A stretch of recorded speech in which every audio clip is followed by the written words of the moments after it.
Hey guys, welcome back to the channel. So I'm out here at a pond right now, kayak fishing, and I was making a video for you guys on a certain type of rig that I like to use this time of year. Unfortunately, the conditions are a little weird right now. You could say a little wacky because we have a cold front, lots of wind. Water is a little bit more muddy than usual. So what I'm going to show you guys is basically how I deal with that, and that is with a wacky rig. I fish this a little bit differently in the spring than I do in the winter. I know typically a wacky rig is more of a finesse style bait. What I'm gonna do is show you guys how I fish it in the spring because it's a little bit different. I tend to work it a little bit faster, so we're just gonna do some raw, uncut fishing tips. We're back here in the backwaters right now looking for a little bit of bedfish, see if the water's up right now, and I'm wondering if they may take advantage of that and push in to the cove a little bit deeper to spawn up in the shallows than they would have normally. So I'm just going to take a look. We're going to fish that, and then we're going to work our way back through the cover. I'm throwing this on a 3-aught Gamakatsu wacky rig hook with the weed guard. There's a lot of thick cover in here and a whole lot of grass, and if you're fishing stuff like that, it's a good idea to go ahead and throw that weed guard on there and make yourself a little bit more weedless. So without further ado, guys, let's get fishing. Stay tuned.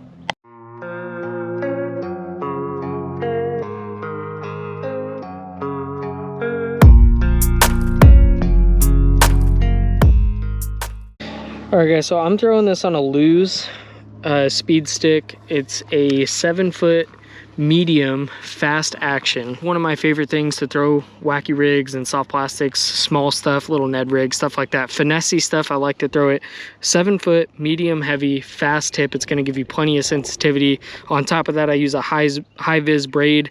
This is a 10-pound braid to a 10-pound fluoro leader. A little bit less stretch, a little bit more sensitivity, and the high vis makes it so you can kind of see when your line's swimming off, because a lot of times they don't really smash the wacky rig, they kind of just eat it and swim away with it, and that helps you kind of detect some of those bites. And so when I'm fishing these in the spring, I'm generally throwing them and working them back to me a lot faster. I'm giving it a couple pops and a couple twitches to the side. And I'm going to do that quite a bit, and that's going to help entice those fish to bite, especially when they're acting a little bit finicky. It gives it a whole lot of movement, and it works pretty darn well, because typically they're on a reaction bite in the spring, but sometimes you get these cold fronts that move through and it slows them down quite a bit. And so we just want to do everything we can to try to keep that from happening. This will allow me to fish as slow or fast as I want to. Whereas if I was throwing like a spinner bait or something like that, you have to at least reel it to one particular speed to be able to get bit.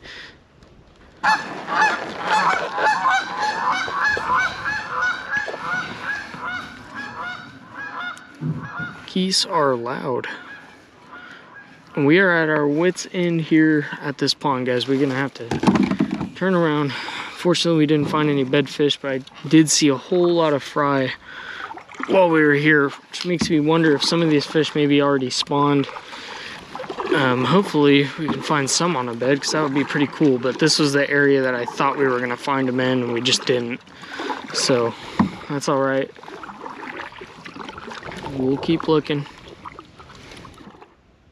Let it sink, twitch, twitch. Sometimes I like to go out to the side, kind of like a jerkbait, and that keeps it from lifting up closer to the surface, so you're keeping the depth that you just lost. We are on one. He feels weird. I don't know what the heck. Oh no, it's a decent bass. Oh goodness,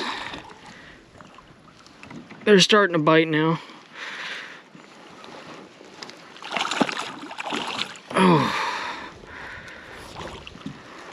Oh, it's a decent one too, you guys. Look at that. Nice fish. I told you guys, the wacky rig in the spring. Look at that, right in the corner of the mouth. Not a bad fish at all. That's what I'm talking about right there, guys. Not a bad fish. All right, guys, we'll go ahead and get this release.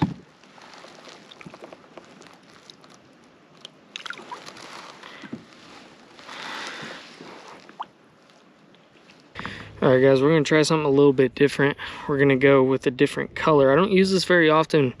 This is like a bright orange, almost red with the black flake. I think the color was called Firecracker or something like that, but this is by a company called Eat This Gear. I don't know if they're making this color anymore, but I did use this in my Battle of the Senkos video, so you can check that out. I'll leave a card to it and put it in the description. But this is a really great Senko. It's a good quality plastic, and the color is just amazing. It works well for me in the summer. I don't know why, but I feel like in the spring it should work pretty well too. So we're gonna go ahead and give that a shot. Let's see if we can orient ourselves. We're starting to get back into that muddy part of the pond where I just wasn't seeing anything, so we'll probably end up turning around. But the Wacky Rig is still working. That's the only thing we've been able to get bit on today. And you know what, guys? When you're fishing in the spring like this, and you have those wild cold fronts come through, sometimes that's, you know, you just got to revert back to some of those cold water techniques. And Wacky Rig is one of those that works well for me in cold water. So I kind of just like to switch things up and give them a little different color or something different when it slows down. So we'll see if this will work for us. I was right about in this spot last year. If you watch my topwater frog kayak video, I caught a really good fish on a frog, on a lunker hunt frog in this spot. There we go. There's a fish. Decent one.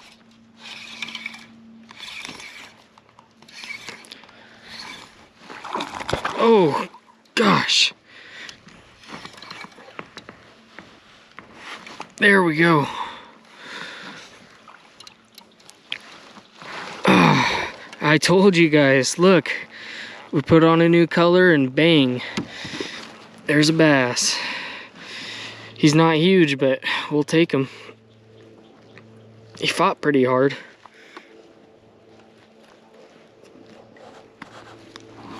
There we go, guys.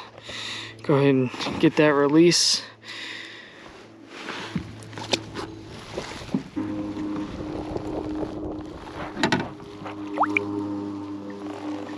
All right, our weed guard's all messed up, so we're gonna go ahead and just cut that off.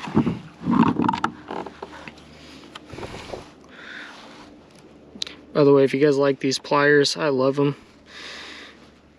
They work really well. I'll link them down in the description. It comes with some fish grips and a couple other things. Really nice for kayaking. It comes with leashes for all of it. I'll link it down in the description for you guys if you want to pick some of those up.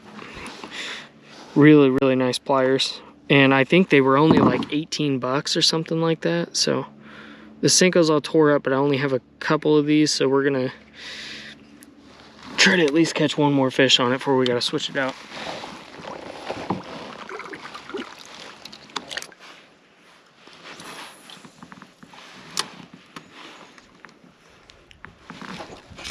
There we go. Oh, we missed him. Oh, we just cast it right on top of one and we didn't have him hooked good. He grabbed it and took off with it like right away. One thing I've learned in the spring is fish tend to come back and eat again, so we'll cast over there again, see if we can get on him one more time. Alright guys, we're all finished for the day. So the original plan was to film a video for you guys that was on a specific springtime rig that I like to use. That ended up being for another day because we didn't really catch anything on it. We got bit once, but what I did want to show you was how I fish a Wacky Rig in the spring, because I do it a little bit differently. I almost kind of fish it like a fluke in a weird way. And that ended up getting us a couple fish, and otherwise I feel like we would have got skunked. It was a tough day during a cold front, so hope you guys enjoyed it. Stay tuned for the next one. Appreciate you guys watching. Thanks.